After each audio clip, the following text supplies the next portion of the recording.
वो महिलाएं जिनकी ज़िंदगी सुहागरात की वजह से बर्बाद हो गई। शादी को लेकर पूरी दुनिया में लोगों में बहुत उत्सुकता रहती है, लेकिन दुनिया के कुछ हिस्सों में शादी से जुड़े कुछ जश्न बहुत से जख्म दे जाते हैं। उनकी शादी की पहली रात ऐसी गुजरती है जिसकी बुरी तरह ज़िंदगी उनका पीछा करती है। कई अरब और मुस्लिम देशों में ये उम्मीद की जाती है कि शादी की पहली रात को महिलाएं कुंवारी हो।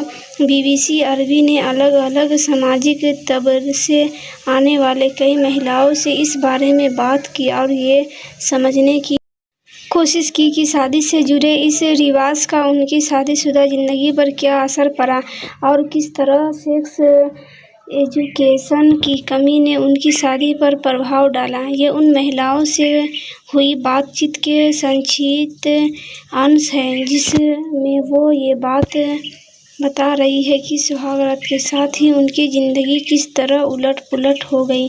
सुमैया ने अपने बॉयफ्रेंड इब्राहिम से शादी करने के लिए परिवार से लंबी लड़ाई लड़ी थी।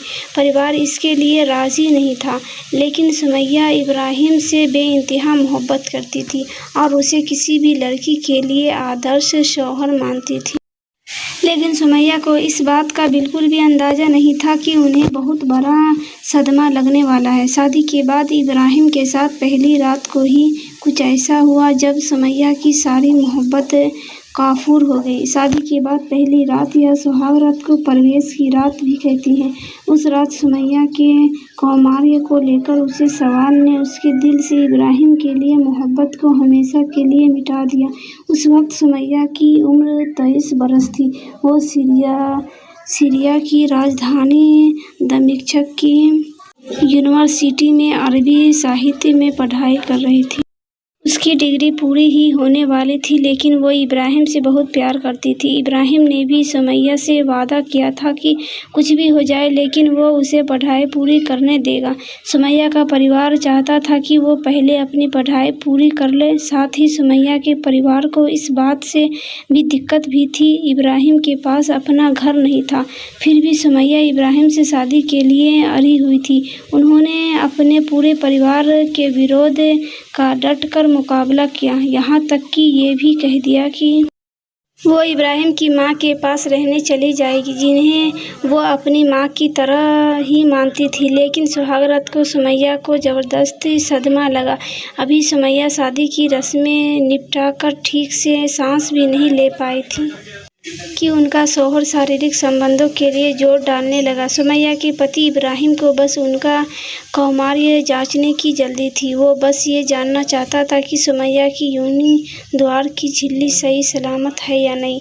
इब्राहिम ने उसे ये कहकर समझाने की कोशिश की कि ये तो उसकी सुमैया के प्रति मोहब्बत है जो वो उसे पाने के लिए इतना उतावला हुआ जा रहा है। सुमैया कहती है, मैं थकी हुई थी लेकिन मैंने सहयोग किया। उसकी जिद के आगे मैं झुक गई। लेकिन सुमैया का रूमानी एहसास तुरंत ही हवा हो गया।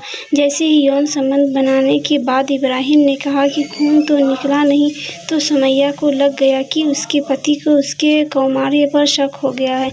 इब्राहिम को ये लग रहा है कि वो वर्जिन नहीं है। पहली बार यौन संबंध बनाने पर ज़्यादातर महिलाओं को खून निकलता है। इसकी तादाद अलग-अलग महिलाओं में अलग होती है। इसकी वजह होती है योनि के ऊपर लगी एक पेशियों की झिल्ली, जिसे हाइमेन कहते हैं। लेकिन डॉक्टरों और जानकारों के मुताबिक पहली बार यौन संबंध बनाने पर हर लड़की को खून निकले ये ज़रूरी नहीं है, क्योंकि हाइमेन में अलग-अलग तरह के होते हैं। कई तो इतने मोटे होते हैं कि उन्हें काटना पड़ता है, वहीं कई इतने नाजुक होते हैं कि बिना खून बहे ही फट जाते हैं। वहीं कई महिलाओं को योनि में हाइमेन होता ही नहीं है, या फिर किसी हादसे की वजह से उनकी योनि की ये झिल्ली बचपन में ही फट जाती है। सुमैया अपने शौहर की प्रतिक्रिया के बारे में बताती है, उसकी आंखों के खंजर मेरे सीने में चुभ रहे थे। उसने ये जाना ही नहीं कि उस नज़र ने मेरी हस्ती को मिटा दिया। सुमैया बताती है, इब्राहिम ने मुझसे बात करने की भी कोशिश नहीं की। मुझे ऐसा लग रहा था कि मैं संदिग्ध हूँ और मुझ पर मुकदमा चलने वाला है। शादी से पहले हमने बहुत सी बातों पर चर्चा की थी, यहाँ तक कि हमने सुहागरात के बारे में भी बातें की थी, जो हमारी ज़िंदगी की सबसे हसीन रात होनी चाहिए थी। हमें ये लगता था कि हम एक दूसरे के बारे में बहुत कुछ जानते हैं, लेकिन जब सुहाग रात को खून नहीं निकला तो सारी मोहब्बत हवा हो गई। हालांकि जिस समाज से सुमैया ताल्लुक़ रखती है वहाँ ऐसे बातें आम हैं, लेकिन सुमैया को इसका कतई अंदाज़ा नहीं था कि खुद उन्हें भी ऐसे तजुर्बे से गुजरना पड़ेगा। सुमैया को लगता था कि नई पीढ़ी के लोगों का नज़रिया ऐसी बातों पर बदला है। उनका होने वाला पति भी अक्लमंद है, खुले ज़हन का है और उसने यूनिवर्सिटी में पढ़ाई की है। लेकिन जब शादी के अगले दिन इब्राहिम ने सलाह दी कि सुमैया के कौमार्य की तस्दीक के लिए उन्हें डॉक्टर के पास जाना चाहिए, तो वो हैरान हो गई। लड़कियों का कौमार्य परीक्षण बहुत पुरानी परंपरा है, लेकिन इसका मकसद और वर्जिनिटी जांचने का तरीका दोनों ही हर जगह और समाज से हिसाब से बदल जाते हैं। बहुत से रूढ़िवादी परिवारों में किसी लड़की की शादी वाली रात को उसके कुंवारी साबित होने का जश्न बड़े जोर से मनाया जाता है। मसलन दूल्हा और दुल्हन के परिवार को खून के धब्बे वाली चादर दिखाई जाती है। कई बार तो कौमार्य की तस्दीक होने पर खास आयोजन भी किए जाते हैं। वहीं कौमार्य के सबूत हासिल करने के भी कई तरीके प्रचलित हैं। अगर किसी लड़की की योनि की झिल्ली फट गई है तो उसे सर्जरी के माध्यम से दोबारा सिला जा सकता है। फिर जिन में बने हुए प्रोस्थेटिक हाइमेन भी आते हैं। जब यौन संबंध बनाने वक्त उन पर दबाव पड़ता है तो उनसे खून जैसा दिखने वाला लाल द्रव निकलता है। लेकिन महिलाओं को फिर भी अलग तरह के हालात का सामना करना पड़ सकता है।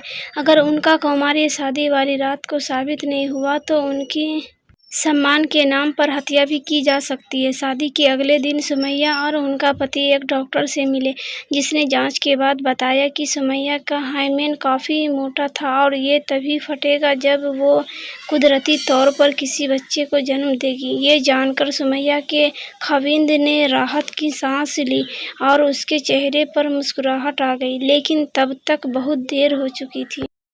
सुमैया ने मन बना लिया था कि वो इब्राहिम से जितनी जल्द हो सके तलाक लेगी। तलाक लेने में इतनी देर करने के बारे में सुमैया बताती है, मेरा पति मेरे लिए पूरी तरह से अजनबी बन चुका था। मुझे इस बात ने बहुत परेशान कर दिया था कि उसकी सोच भी वैसे ही थी जैसे समाज के अन्य लोगों को भी थी। वर्जिनिटी को लेकर बड़ी सोच रखता था जो दूसरे लोग। मुझे अब इस बात का अंदाज़ा ही नहीं था कि वो अब अगले क्या कर सकता है। कुछ भी हो सकता है। मैं अब उसके साथ रहकर खुद को महफूज नहीं महसूस करती थी। उसने बरसों की मोहब्बत का कुछ ही लम्हों में कत्ल कर दिया था। कुछ देर ठहर कर सुमैया आगे बताती है, हकीकत तो ये है कि मुझे ये भी नहीं पता कि मैं अपना हाल कैसे बयां करूं।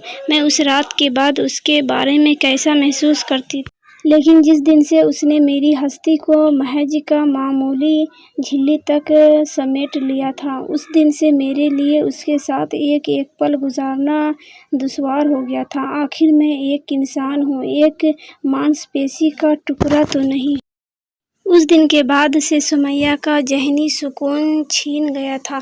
उन्होंने लोगों से मिलना जुलना छोड़ दिया था। वो कहीं भी आने जाने से बचती थी।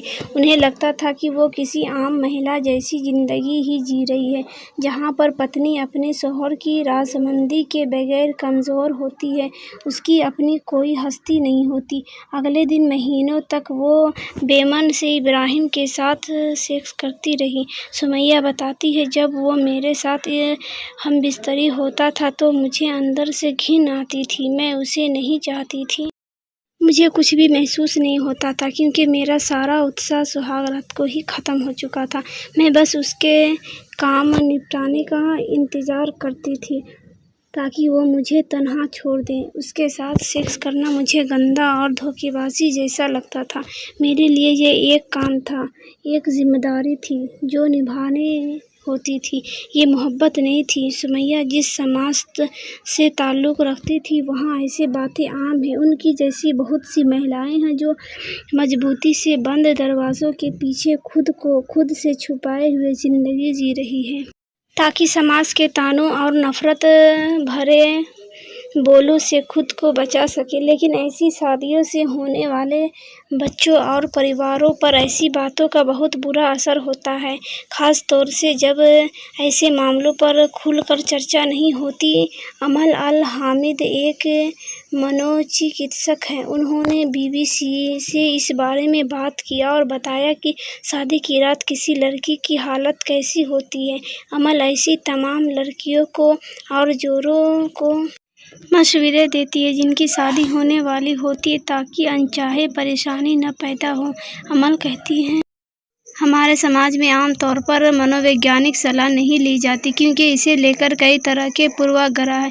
अमल अल हामिद मानती है कि शादी से पहले ऐसे सलाह मशवरे से शादीशुदा ज़िंदगी की शुरुआत करवाहट से नहीं होती, क्योंकि किसी भी शादीशुदा ज़िंदगी की बुनियाद एक दूसरे से खुलकर बात करने और समझने से अच्छी बनती है। अमल कहती है, शादी करने वाले जोड़ों को चाहिए कि वो निकाह से पहले काम की बातें जान ले और कोई भी बात चाहे कितनी भी निजी क्यों न हो उसके बारे में पूछें, जैसे कि हाइमेन के अलग अलग प्रकार और ये सुनिश्चित करना कि पहली बार सेक्स कैसे करें, ताकि लड़कियों को इससे जीवन भर के लिए जख्म न मिले। लेकिन हकीकत में होता इसके उल्टा है। महिलाओं के लिए सुहागरात जिंदगी की सबसे बुरी रात बन जाती है। अमल बताती है, बहुत से मामलों में ऐसी समस्याओं का सुलझाना के बजाय जख्म रिसने के लिए छोड़ दिए जाते हैं, जो आगे चलकर और परेशानी का सबब बन जाते हैं।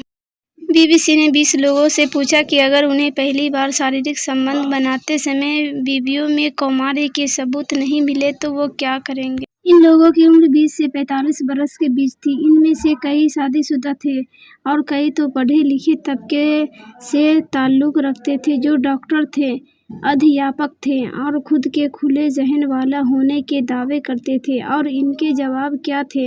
ज़्यादातर के जवाब सीधे या घुमा फिराकर नकारात्मक ही थे। ज़्यादातर आदमियों ने चादर पर खून के दाग को लड़की के कुंवारी होने का सबूत माना। उनके मुताबिक ये खुशहाल शादीशुदा ज़िंदगी की बुनियाद थी, जो भरोसे और आपसी समझ के साथ शुरू होती थी। शादी के कुछ महीनों बाद सुमैया ने अपने शौहर से तलाक लेने की ख्वाहिश जताई और साथ ही उसने ये भी कहा कि कोई भी बात उनका फैसला नहीं बदल सकती, क्योंकि उन्हें इब्राहिम के आसपास अपनी जान को खतरा लगता है। और पहली रात को जो हुआ उसके बाद दोनों के बीच अब न प्यार बचा था और न ही जुनून। सुमैया ने इब्राहिम को ये भी बताया कि उसके शक ने किस तरह उनके किरदार को नीचा दिखाया था और उन्हें अपमानित किया था। सुमैया बताती है, मेरी बातों से इब्राहिम को ज़बरदस्त झटका लगा था। उसे ये लगता था कि मर्द होने के नाते उसे इस बात का पूरा अधिकार था कि वो अपनी बीवी से ये पूछे कि शादी से पहले उसके यौन संबंध थे या नहीं। उसने कहा कि वो मुझे ताउम्र तलाक नहीं देगा। उसने मुझे सलाह दी कि मैं अपने फैसले के बारे में सावधानी से विचार करूं और अपने बागी तेवरों के बारे में दोबारा सोचूं, क्योंकि इस कदम से मुझे बाद में अफसोस और पछतावा ही होगा। सुमैया कहती है, हमारा समाज दोगला है, जहां मर्दों के तमाम महिलाओं से संबंध बनाने को अच्छा माना जाता है, उसकी तारीफ होती है। वहीं जब बात महिलाओं की आती है तो ऐसे बर्ताव को समाज नकार देता है। कई बार इसकी सज़ा मौत के रूप में भी दी जाती है। सुमैया कहती है, मेरा पूर्व पति ऐसा ही इंसान था। वो अपने दोस्तों को तो ये बातें बढ़ चढ़कर बताया था कि उसने कई महिलाओं से संबंध बनाए, लेकिन मैंने एक मजाक भी किया तो वो गुस्से से उबल पड़ता था। सुमैया के परिवार ने भी इब्राहिम से तलाक लेने में उसकी मदद से इनकार कर दिया। उन्होंने कहा कि वो जिस बात को इतना बड़ा मसला बना रही है वो मामूली और दरकिनार की जाने वाली बात है। इसके बाद सुमैया ने सीरिया छोड़ दिया और यूरोप चली गई। जुमना ने अपनी ज़िंदगी का बेशतर हिस्सा सीरिया के अलेप्पो शहर के अलबाब मोहल्ले में बिताया था। 2016 में रहने के लिए बेल्जियम की राजधानी ब्रसेल्स आ गई थी। जुमना ने बीबीसी को बताया कि उन्होंने अपने शौहर से तलाक लेने के लिए 20 बरस तक इंतज़ार किया था। वो बताती हैं, मैं उस वक्त केवल 19 साल की थी जब मेरे अब्बा ने मेरी शादी मेरे चचेरे भाई से तय कर दी। मेरी इस शादी में कतई दिलचस्पी नहीं थी। मैं उसे पसंद नहीं करती थी। मैं पढ़ना चाहती थी, लेकिन मेरे परिवार ने मुझ पर दबाव बनाया कि वो ही मेरे लिए सबसे सही शौहर हैं और धीरे धीरे मैं उसे पसंद करने लगूंगी। बाद में प्यार हो ही जाएगा। बहुत से रूढ़िवादी परिवारों में, खास तौर से ग्रामीण इलाकों में, दूल्हे और दुल्हन के बुजुर्ग रिश्तेदार, फिर चाहे वो महिलाएं हो या मर्द, नए शादीशुदा जोड़े के घर में लड़की के कौमार्य की तस्दीक होने का इंतज़ार करते हैं। जुमना को अपनी सुहागरात का वाक़या अच्छी तरह से याद है। वो उसके बारे में बहुत तकलीफ़ के साथ इस तरह बात करती है जैसे वो अभी कल की बात हो। जुमना कहती हैं, मेरे पति ने दरवाज़ा बंद किया और कहा कि हमें जल्दी करनी चाहिए क्योंकि परिवार के बुजुर्ग वर्जिनिटी के सबूत के लिए हमारा इंतज़ार कर रहे हैं। जुमना बताती है, मुझे वो बहुत ही ख़राब लगा था। मेरे शौहर ने मुझसे 1 मिनट बात तक नहीं की। उसे इस बात की परवाह ही नहीं थी। वो तो बस अपना काम पूरा करने में जुट गया, जबकि मैं डर और घिन के काँप रही थी। वो कहती है, शारीरिक तकलीफ़ और जज्बाती तनाव के बावजूद मेरे शौहर को फ़िक्र थी तो खून के कुछ धब्बे की। जुमना बताती है, उस रात मुझे खून नहीं निकला और तब मेरे पति ने रात के सन्नाटे को चीरने वाली चीख के साथ कहा कि खून नहीं निकला। उसने मुझे इतनी भद्दी-भद्दी गालियाँ दी जो मैं अपनी ज़ुबान से निकाल भी नहीं सकती। उसकी आंखें अंगारों की तरह दहक रही थी जो मुझे किसी भी वक्त खाक कर सकती थी। करीब 1 घंटे तक जुमना भयंकर सदमे में थी। उनकी ज़ुबान से एक भी लफ्ज़ नहीं निकला। उन्होंने सुबह तक भी इंतज़ार नहीं किया और उनका कौमार्य परीक्षण करने के लिए उसी रात एक डॉक्टर के पास गए जो उनके कुंवारी होने की तस्दीक कर सके। जुमना बताती है, मुझे याद है कि वो डॉक्टर मुझे इस तरह सांत्वना दे रहा था। जुमना को अगले कई सालों तक अपने उस शौहर के साथ रहना पड़ा जिसने उसे सबके सामने जलील किया था, क्योंकि न जुमना का परिवार और न ही उनके आसपास के लोग तलाक के लिए उनका साथ देने को तैयार हुए। न तो उस रात किसी ने जुमना का समर्थन किया और न ही अगले 20 साल की शादीशुदा ज़िंदगी के दौरान। 20 साल और 4 बच्चे होने के बाद भी जुमना उस जलालत को भूल नहीं पाई है। जैसे ही वो अपने बच्चों के साथ ब्रसेल्स पहुंची, उन्होंने अपनी शादी पर पूर्ण विराम लगा दिया ताकि वो अपने शौहर और उस समाज से बदला ले सके जिसने उन्हें नीचा दिखाया था। जुमना कहती है कि ब्रसेल्स की ज़िंदगी उन्हें और उनके बच्चों के लिए बेहतर है। अब वो दोबारा शादी नहीं करना चाहती। इसके बजाय वो अपनी पढ़ाई का सपना पूरा करना चाहती हैं जिससे उन्हें पहले महरूम कर दिया गया था। वो अपने बच्चों को वैसे तरबियत देना चाहती है जो खुद उन्हें नहीं मिल सकी। जुमना बताती है, मैं अब खुश हूँ क्योंकि मैं अपनी 2 बेटियों को भी अपने साथ यहाँ ला सकी। मैंने अपने शौहर को सिर्फ तलाक नहीं दिया, मैंने उस माशरे को भी अलविदा कह दिया जिसने मेरे साथ इंसाफ नहीं किया। एक अन्य महिला रोज़ाना बताती है कि आखिर वो क्यों 5 साल बाद अपने मंगेतर से अलग हुई। रोज़ाना कहती है, मैं उस पर भरोसा करती थी और उससे बहुत प्यार करती थी। हमारी तमाम मुलाकातों के दौरान एक बार उसने मुझसे सेक्स करने के लिए जिद की। तकनीकी तौर पर तो मैं उसे अपना पति ही मानती थी, तो मैं उसकी जिद के आगे झुक गई और हमने संबंध बनाए। 6 महीने बाद रोज़ाना और उसके मंगेतर के परिवार के बीच भयंकर झगड़ा हो गया। इसके बाद तब और क़यामत आ गई जब खुद रोज़ाना और उसके मंगेतर अलग हुए। वो बताती है, हमारे समाज में कौमार्य गंवाने पर क्या सज़ा होगी, इस पर कोई बहस ही नहीं है। इसकी सज़ा सिर्फ मौत होती है। रोज़ाना ने कहा, खुशकिस्मती से उनकी दोस्त उनके साथ थी।